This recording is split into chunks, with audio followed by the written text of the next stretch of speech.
Welcome to Gold Derby. I'm senior editor Denton Davidson here with Oscar nominee Christian Goldbeck, the production designer of All Quiet on the Western Front. Christian, congratulations on your Oscar nomination. Were you watching the nominations live, or how did you find out, and what was it like? Has it all sunk in yet?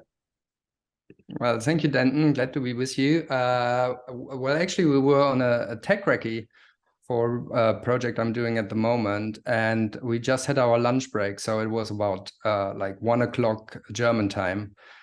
And basically, the whole head of departments, like set decorator, prop master, who are joining me on this one also. So they were on All Quiet, and we were just like sitting in front of this tiny iPhone, and the restaurant was packed actually with normal luncheons, and then just like one nomination after the next one kept on popping in, and the whole crew was just like shouting. So the waiter came over and basically said we should just like lower our voices a little bit. And we just like, well, we are Oscar nominated. Yeah, I'll give you a break at least once. You know, Yeah. this film broke out not only at the Oscars. You have 9 Oscar nominations in total, including Best Picture and 14 BAFTA nominations. And that kind of recognition is uncommon for international films like this one from Germany. What do you think it is about this movie that has struck a chord and made such an impact, not just on awards voters, but, audiences worldwide really took to this film? Well, I think that when we started this, I mean, we wanted to do, basically what we wanted to do is just like to put up a statement against nationalism, or upcoming nationalism, especially in Europe. And we saw that this novel from Remarque was basically timeless. It just warns us, what can happen if you go down that road. I mean, we had no clue at the time when we started it that the Ukrainian war would break out. And I think that, especially for a younger audience, it's pretty gripping, because it's just like it shows how a young, enthusiastic character just like is being used as canon. What's the word? Just like food for the cannons. And he's basically, or all those young men, they're basically losing their souls if they don't die. First they lose their souls and then they die. And I think, especially for a younger audience, it's very important to see. And also doing a movie or a war movie, which we thought should be truly an anti-war movie with a no hero story behind it, and that was a key. And I think this honesty might found that audience. Yeah. When you joined this project, what did you and director Edward Berger talk about in terms of the look of the film, and how did those meetings go? Well, me and Edward met first in August 2020. So the pandemic was on its peak, basically, and we decided already in the first talks that authenticity is key. So there is no beauty about this war at all. And my approach was, already in the first kind of talks we had, I did already some heavy research deep down in German archives, and I found photographs of this sheer dystopia, landscape dystopia, as I call it, and it was just like a rocket ship landing on Mars, basically. Those high resolution black and white photographs. I mean, there were a lot of propaganda photographs at that time already, but if you dive deep into the archives, you find kind of the real documentary photographs, and those were the ones we looked at, and we said, well, this is what we want. We want it as real as possible. We don't only want to see the sets on screen. We want actually be able to smell them, and that's what our approach was. And the first thing that comes to mind for me is the war zone itself, the barracks, the mud, the shelters.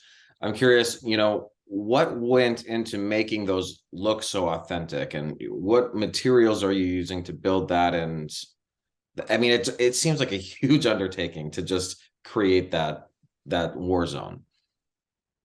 Well, the thing is, what I mean, funnily, what came first was a complete analyzing the ground, the mud, and the earth. So, I mean, we went to Czech Republic. We shot this whole thing in a 50-kilometer radius around Prague. The battlefield, which was about 4 kind of football fields big, on an old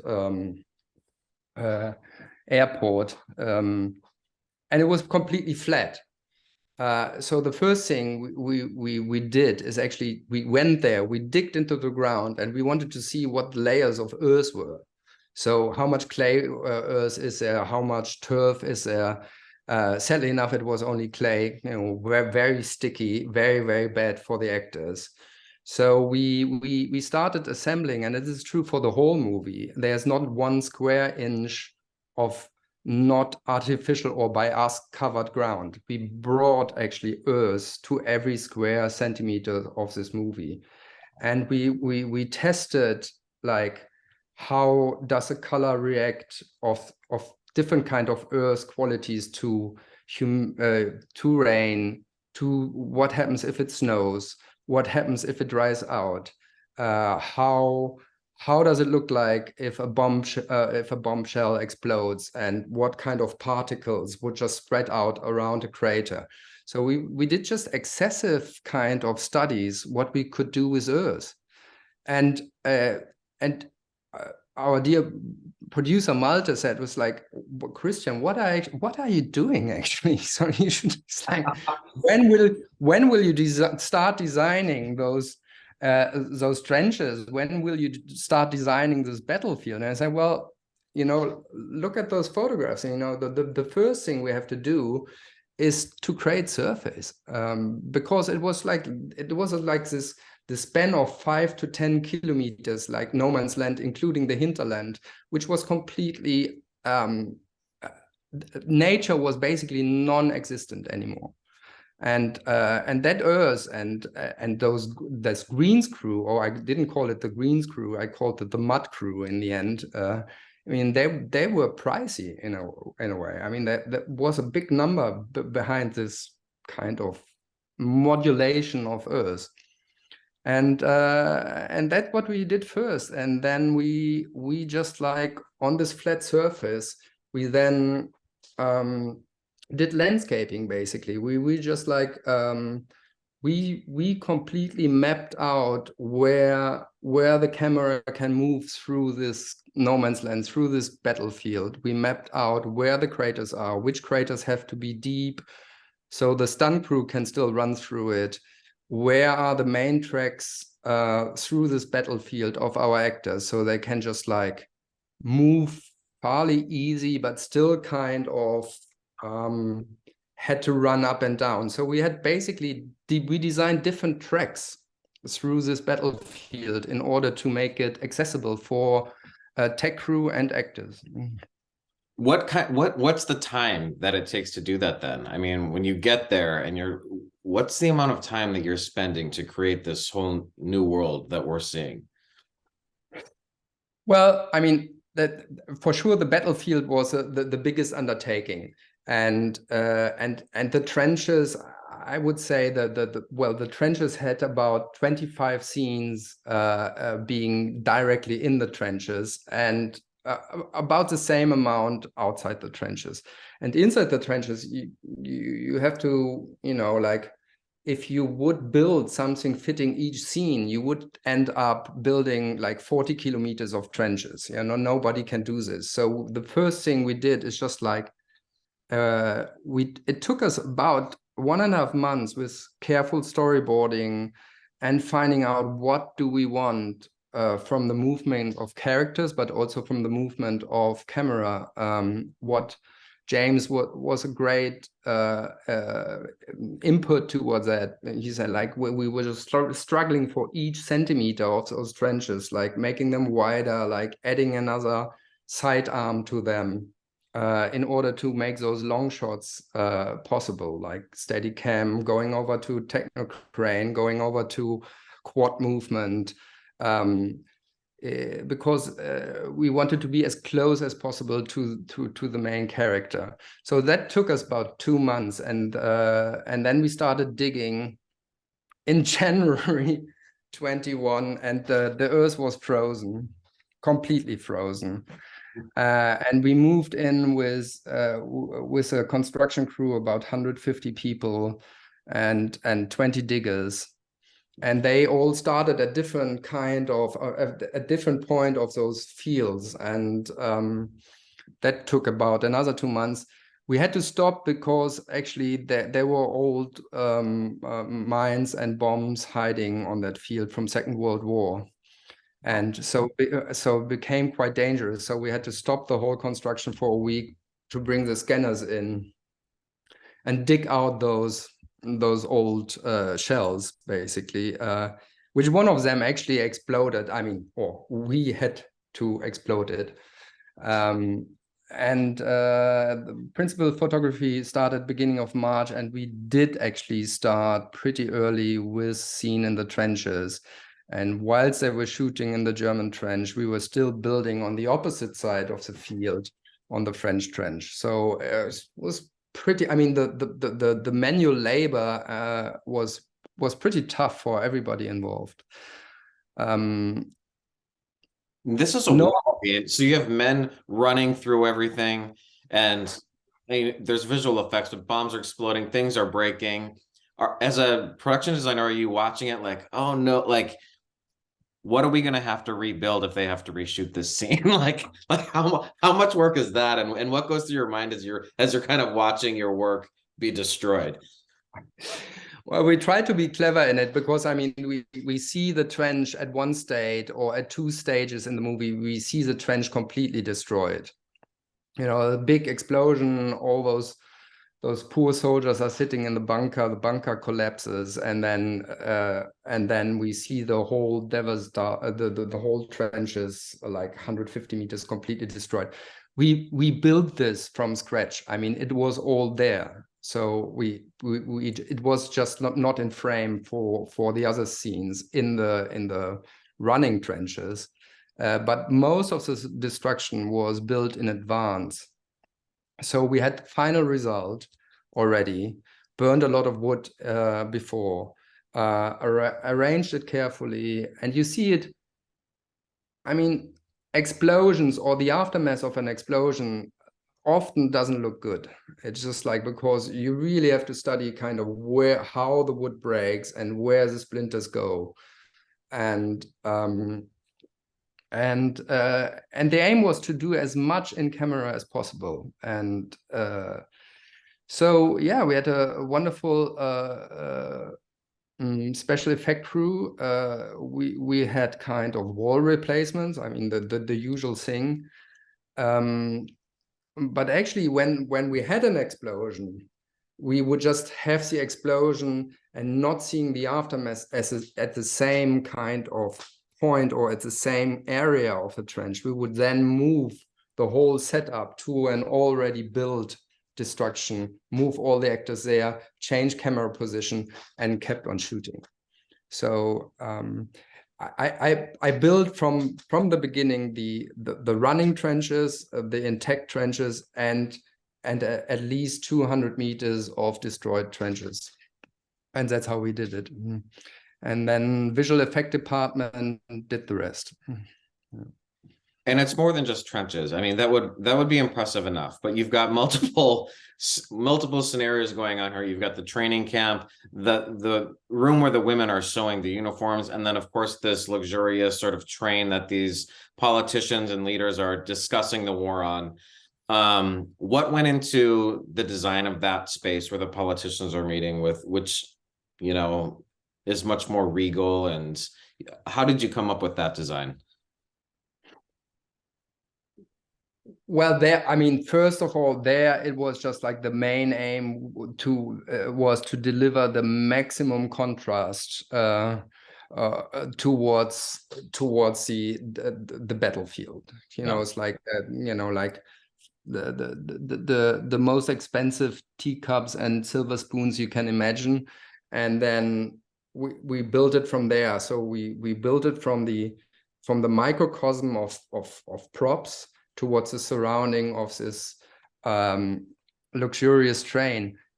Funnily enough, and this is also down to research, it looks a little bit bizarre, those two trains meeting in the middle of the forest, you know, and the German delegation, the politicians have to get out of their train, going through the mud, and then just entering the Marshal Foch train to start negotiating. But the crazy thing, it really happened like that. I mean, it's like those two trains met in the middle of Campagna forests, and this is what it was. I mean, they just stood there for 3 days, and people were just going from one train to the next, and there are some photographs of it. There are paintings of it.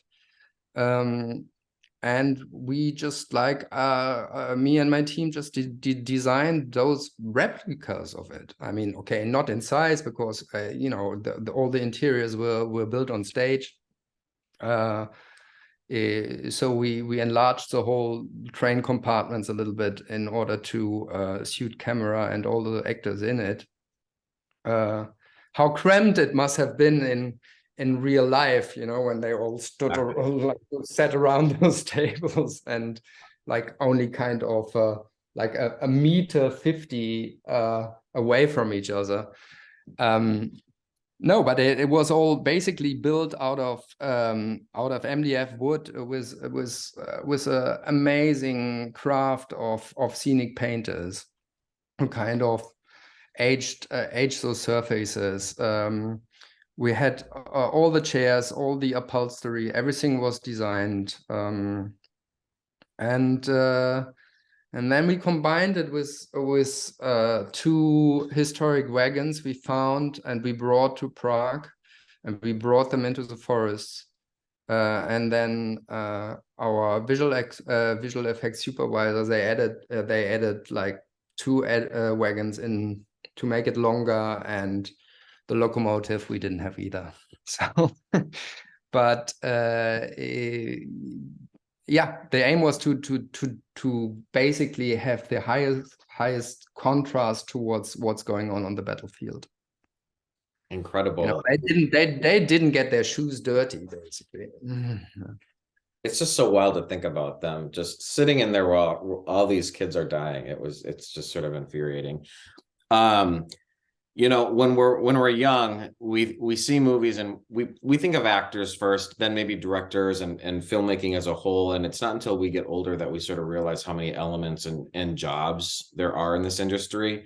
What led you to production design? What you know, sort of piqued your interest in that field and led you down this path to where you are now, an Oscar-nominated production designer?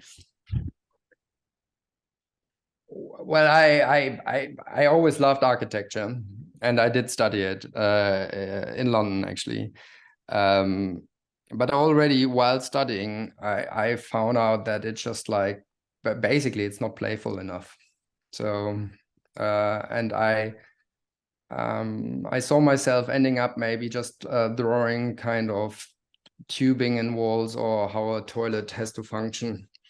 And but the main thing was that I didn't like the thought of not knowing how the occupants of a building would actually behave. You know, did you design it minimalist and they just put up orange curtains when they move in?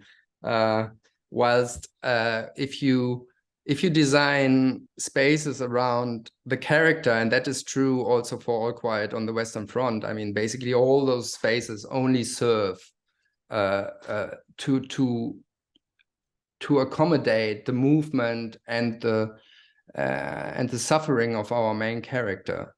And that's what I love from the beginning, just like to basically imagine spaces around characters. That fascinated me. And then it went on and on. I mean, I went to film school in Berlin, like beautiful film school next to the Babelsberg Film Studios outside Berlin, you know, a studio with big history. I begged for paint when we did our student movies, and when you opened the buckets, you know, when paint stays there for a long time, it smells like moldy eggs basically. And we painted our first sets ourselves, and then a career of being art director first, supervising art director, and it went on and on and on. Never I could imagine that it ends up with this beautiful nomination now. So. Are you ready to get to the Oscars? Is there anyone that you know the list of nominees now, in all the categories? Is there anyone that you want to chase down and meet for the first time on that red carpet or at a party afterwards? Who are you most excited to see? Well, first of all, I mean, we are completely delighted that there are so many nominations with all the crafts, because this movie was a real joint venture. I mean, there was like those crafts and inspired by Edward, just like really kind of work together. And we didn't fight. Yeah, we just like we just loved doing this movie. And now just like all head of departments basically going to the BAFTAs to London, and all the head of departments then going to LA. We just like, we looked at the seating plan of the auditorium for the Oscars and said, oh gosh, we are so many, we will just like take a whole row. So and this is wonderful, and I'm completely excited. I don't know what awaits me to meet other people from my craft and production, the design luncheon. I mean, the people I will meet they are icons for me. So I mean, they're just like, they're in the business like often 3 times as long as I am, and it's basically, I see this journey to LA as a big celebration. That's what I think it will be. Yeah. Well, it's much deserved, and congratulations on everything. The Oscar nomination, the BAFTA nomination, Art Directors Guild. It's a trifecta of kudos for you, and well deserved. People watching this interview can go to Gold Derby, make your predictions at all of these awards shows and many more. You can also check out a lot of the interviews with top contenders. And Christian, it's been a pleasure to speak with you about All Quiet on the Western Front today. Thank you very much for having me, Denton.